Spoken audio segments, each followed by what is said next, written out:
fine with that. But as we get to talking, I could go insane. You just kept speaking those words, and it started to hurt my brain.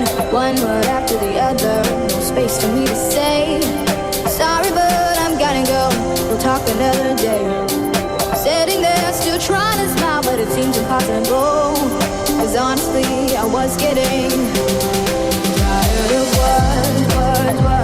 Don't want them anymore. Words. How could I deal with them before? It's like they've taken over and there's nowhere I can hide. What good do they bring? Never fix anything. Words. Don't want them anymore. Words. How could I deal with them before? It's like they've taken over and there's nowhere I can hide. What good do they bring? Never fix anything.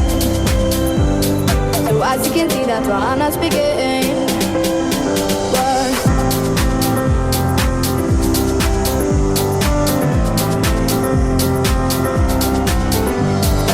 Everywhere I go, words are coming at me. I'm on the radio and on the TV. People stop to say hello, but that isn't what I need. What I want from these words